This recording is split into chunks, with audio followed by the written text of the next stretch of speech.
3 separate republics in the internal part of South Africa. They struggled, though, under British colonialism. And through a harrowing conflict that became known as the Boer Wars, the British went on the offensive. In fact, during a short time in what was called the Scorched Earth Policy, 700 Boers were killed, over 30,000 farms destroyed, and actually the British set up concentration camps. The first use of the word concentration camps applied to the situation, actually, in South Africa against the Boer community. In these concentration camps, tens of thousands of people died, and many were imprisoned. In fact, there are 110,000 people imprisoned in these concentration camps, of which 94% were women and children, and 28,000 people were killed. This had a huge effect on the Afrikaner narrative and Afrikaner nationalism. In fact, F.W. de Klerk, another name I'm going to quote a lot today, the final prime minister of apartheid South Africa, explained, "The Anglo-Boer War burnt itself into the collective consciousness of my people, the Afrikaners, like no other event in history." Those Boer Wars and the conflict with the British made the Afrikaner population determined never again to submit to foreign rule or forego their independence. In fact, in 1910, they set up the Union of South Africa that explicitly excluded the native population. In 1948, the nationalists came to power on a platform that formally erected the apartheid system. The mentality of victimhood and the need to define and empower oneself was central to their narrative. In fact, the National Party platform in 1948 had this line that I want you all to pay attention to. "The choice between us is one of 2 divergent courses. Either that of integration, which would in the long term amount to national suicide on the part of whites, or that of apartheid, which professes to preserve the identity and safeguard the future of every race." Don Krause, who is the chairman of the Johannesburg Holocaust Survivors Association, wrote, quote, "What the nationalists were trying to do was protect the Afrikaner, especially after what was done to them in the Boer War, where the Afrikaner was reduced almost to a beggar after returning from the war, whether it was from the battlefield or some sorts of concentration camps. They did it to protect the Afrikaner, his predominance after 1948, his culture." So you see the centrality of this narrative of victimhood to justify the apartheid system. But that's not the only parallel between the two kinds of nationalisms. Both invoked religion. Mandela again writes in his autobiography, talking about the cosmology of Afrikaners, quote, "Like the Israeli journey to the promised land, his was the fulfillment of God's promise, and the justification for their view that South Africa should be a white man's country forever." In fact, the South African Boer population themselves compared their flight to the Israeli exodus from Egypt, and actually saw their republic as a new Israel.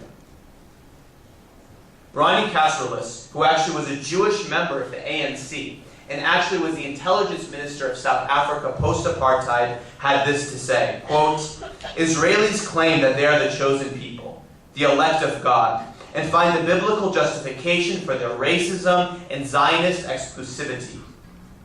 Like the Zionists who claimed that Palestine in the 1940s was a land without people for a people without land, so the Afrikaner settlers spread the myth that there were no black people in South Africa when they first settled in the 19th century. They conquered by force of arms and terror, and the provocation of a series of bloody colonial wars of conquest." This is, and he says explicitly later that this is just like the Afrikaners of apartheid South Africa, who had the biblical notion that their land was a God-given right. In fact, the Dutch Reformed Church of South Africa found justifications for apartheid out of the Old Testament and Afrikaner history. In fact, explicitly seizing on the victory over the Zulu population at the Battle of Blood River as confirming that the Almighty sided with them and with the white man. The third parallel between the two narratives, and I want to bring to light, is the relationship with the indigenous population. Both South Africa and Israel considered their society an outpost against uncivilized people and in a tough neighborhood.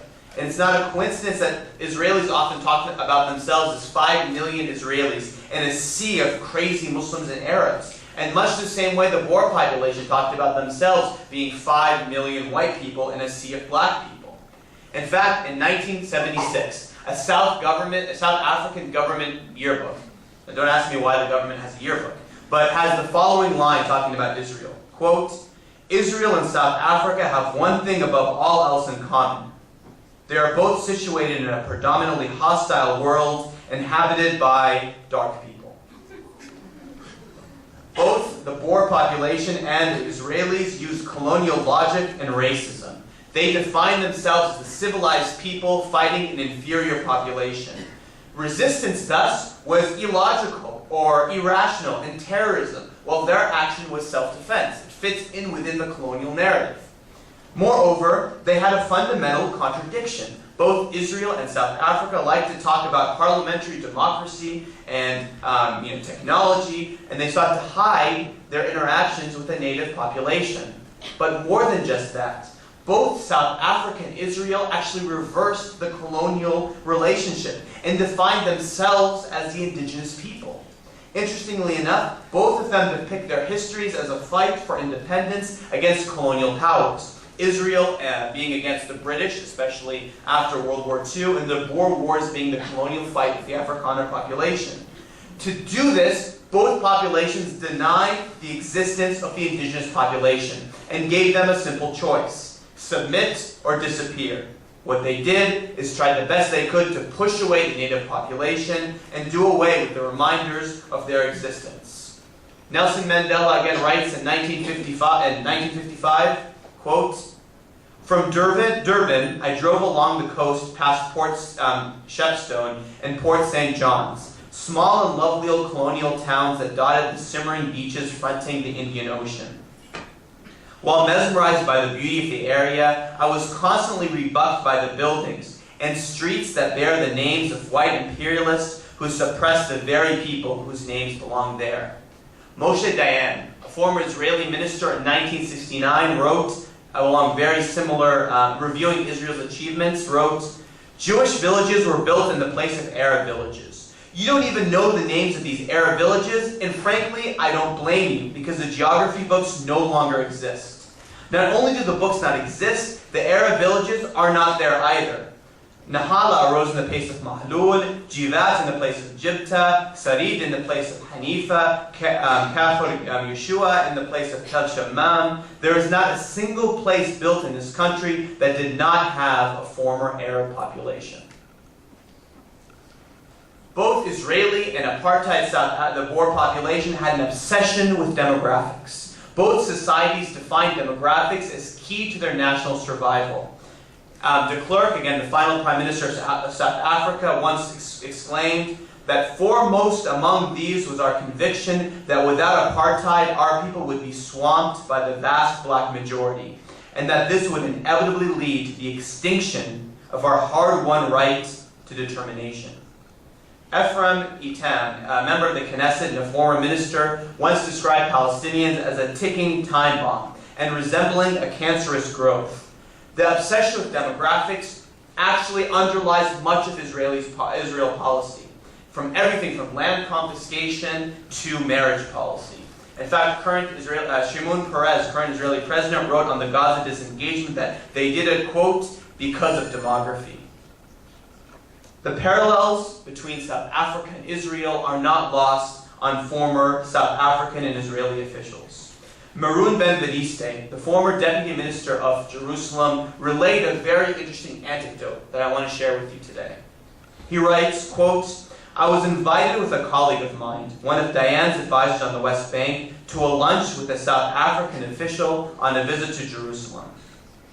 During lunch, we discussed our work, and the official showed great interest in our ideas on how to improve Israeli-Palestinian relations by leaving the Palestinians alone to manage their own affairs.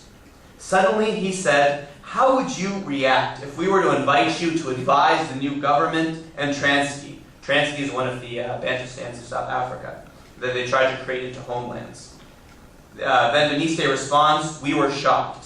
His query implied that he considered our work comparable with their reactionary, racist schemes in the Bantustans. When we expressed our indignation, he smiled and said, 'I understand your reaction, But aren't we actually doing the same thing?